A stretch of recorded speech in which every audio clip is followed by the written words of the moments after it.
A ver, para todos los que han visto alguna serie policíaca en los últimos 20 años, seguro tienen esa secuencia perfectamente grabada en la mente.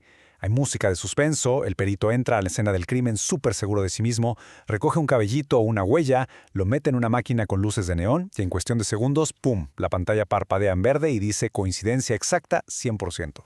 El caso se cierra, el culpable va a la cárcel y la ciencia triunfa.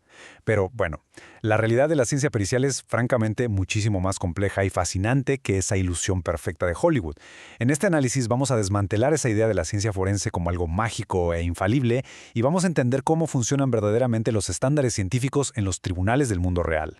Así que entremos de lleno al tema. La gran pregunta que nos convoca es esta. ¿De verdad son exactas las ciencias forenses? Por muchísimo tiempo, nuestra cultura y el sistema legal han dado por sentado que la ciencia que llega a los juzgados simplemente no tiene fallas. O sea, creemos que no hay margen para la duda cuando un experto toma el micrófono. Pero resulta que los expertos en epistemología, que son quienes estudian los límites de lo que realmente podemos saber, nos lanzan una advertencia gigante. Buscar esa certeza absoluta en estas disciplinas ni siquiera es un esfuerzo científico real. Es literalmente perseguir un fantasma. De hecho, seguir encasillando a las ciencias rígidamente como exactas o inexactas es lo que hoy en día se conoce como un pseudoproblema. Es un debate súper anticuado y totalmente falso. La ciencia moderna nos dice que ninguna disciplina es puramente objetiva, porque al final del día siempre hay un ser humano detrás diseñando el estudio e interpretando los datos. Y al mismo tiempo, ninguna es puramente subjetiva, porque hasta la interpretación más abstracta necesita anclarse en datos reales. Así que, en lugar de verlo todo en blanco o negro, el mundo científico prefiere hablar de un espectro de fiabilidad. Todo conocimiento cae en algún punto de ese espectro, no por tener una etiqueta absoluta, sino dependiendo de qué tan rigurosos sean sus métodos. Pero, ¿de dónde sacamos esta idea tan arraigada de que la ciencia es infalible? Pues hay que viajar un poco atrás en el tiempo. A principios del siglo XX, los tribunales empezaron a aceptar el análisis de huellas dactilares como si fuera la mismísima firma de la naturaleza. Se presentaban los juicios con una autoridad brutal, afirmando que no hay dos huellas iguales. Y eso que ni siquiera existían computadoras o bases de datos masivas para comprobarlo estadísticamente. Este prestigio abrumador creó un estándar súper peligroso de identificación absoluta. El problema fue que otras disciplinas forenses que eran mucho menos precisas sintieron la presión. Empezaron a fingir que también tenían un margen de error de cero. Literalmente fingieron una certeza matemática que no tenían solo para que los jueces las tomaran en serio. Y para organizar un poco todo este conocimiento sin caer en el viejo juego de exacto contra inexacto, resulta súper útil agrupar a las disciplinas forenses en diferentes dimensiones. Por un lado, tenemos las ciencias naturales, como la medicina forense, que trabajan con cosas físicas o procesos biológicos. Por otro lado, están las ciencias sociales, que analizan patrones de conducta o el contexto, como la psicología. Pero quizá la división más interesante es la de su objetivo final. Tenemos las nomotéticas, que buscan leyes universales, y las ideográficas, que intentan comprender eventos únicos que no se van a volver a repetir. Y esto nos ilustra perfecto cómo chocan estos dos mundos en una investigación. La ciencia nomotética busca la regla general. Piensen en el ADN o la toxicología. Se espera que un químico reaccione exactamente igual aquí que en China. Pero luego está la ciencia ideográfica.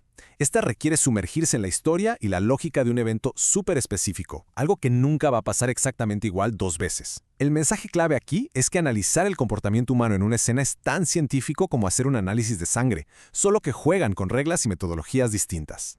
Con toda esta variedad de expertos desfilando por los juzgados, el sistema de justicia tuvo que poner reglas claras, y la historia de cómo lo hicieron es fascinante. En 1923, el Standard Fried decía que bastaba con que tus colegas aceptaran tu técnica. Súper peligroso, ¿no? Podías meter pseudociencias y un grupito se ponía de acuerdo. Luego, el verdadero terremoto llegó en 1993 con el estándar Daubert, que dijo, a ver, no me importa qué tan famoso es el experto, me importa su método científico. Y ya para el 2009, el reporte de la Academia Nacional de Ciencias fue un balde de agua fría total. Fue el momento en que los científicos encendieron las alarmas y dijeron que mucha de la ciencia forense tradicional simplemente no tenía bases suficientes para mandar a alguien a prisión. Y con este revuelo de escepticismo, el juez asume un nuevo papel clave, el de guardabosques o gatekeeper. O sea, se acabaron los días en que el juez solo se sentaba pasivamente y dejaba pasar cualquier testimonio espectacular diciendo, bueno, que el jurado decida si le cree o no. Para nada. Ahora tienen que ser un filtro implacable contra la ciencia basura. Es su obligación evaluar el rigor del método de un perito antes de que siquiera pueda abrir la boca en la sala. Porque seamos sinceros, la voz de un experto tiene el poder de arruinarle la vida a alguien. Pero, ¿cómo hace exactamente un juez para hacer este superfiltro? Pues Daubert les dio 4 pasitos básicos. Primero, la técnica tiene que ser empíricamente refutable. En español, si no hay forma de probar que tu teoría puede estar equivocada, entonces no es ciencia. Segundo, tiene que haber sobrevivido a la revisión por pares. O sea, otros científicos ya debieron intentar destrozar tu idea en publicaciones. Tercero, el experto tiene que decirnos exactamente cuál es su tasa de error, cuántos falsos positivos da. Y por último, sí se considera si la técnica es aceptada en general, pero ya no es lo único. Este sistema obliga a que los métodos hablen por sí solos y le quita el poder absoluto al currículum del experto. Ahora, cada vez que hablamos de aplicar estas reglas, salta la polémica entre qué es objetivo y qué es subjetivo. Y aquí hay que derribar un gran mito. La subjetividad no es una mala palabra. Decir que algo es subjetivo en ciencia forense no significa que el experto esté adivinando o inventando cosas. Simplemente ser honestos sobre qué tanto interviene el juicio humano al interpretar un resultado. Y reconocer esto es vital, porque nos alerta de que nuestra mente nos puede jugar chueco, como cuando caemos en el sesgo de confirmación. Saber que somos vulnerables es justo lo que nos obliga a usar protocolos ciegos para que el cerebro no nos engañe. Por eso, la manera en que evaluamos la evidencia no puede ser igual para todo.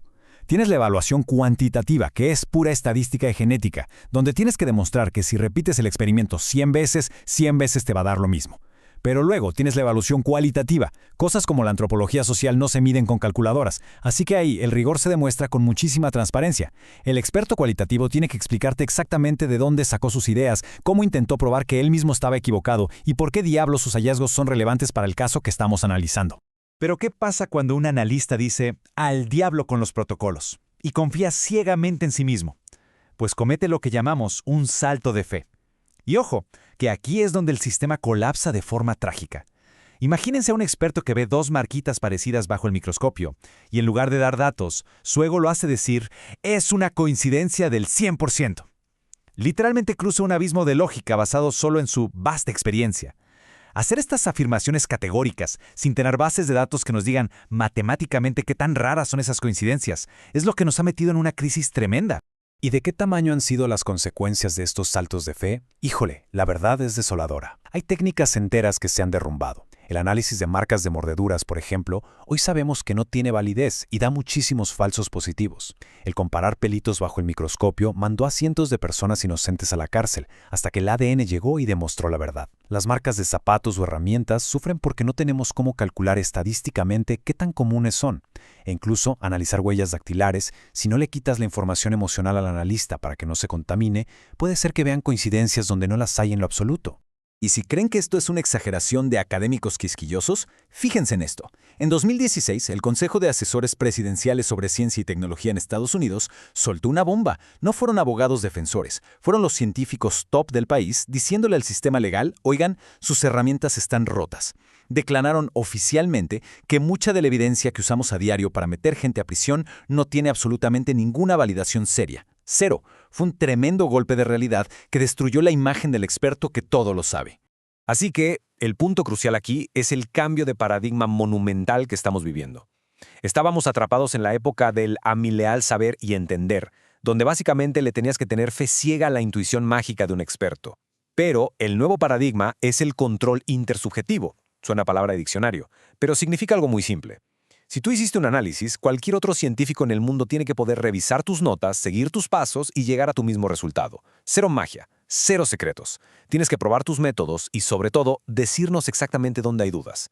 Y como ya somos adultos y aceptamos que la incertidumbre siempre va a existir, la ciencia moderna está usando herramientas mucho más precisas, como la razón de verosimilitud. Imagínense una balanza matemática. Ya nadie dice, fue él sin lugar a dudas. No, ahora el experto pesa las 2 versiones de la historia, la del fiscal y la del abogado defensor, y nos dice, oye, es 10.000 veces más probable encontrar esta evidencia si la versión del fiscal es cierta que si fuera cierta la del defensor. Es un avance increíble, muchísimo más preciso y sobre todo mucho más honesto y humilde.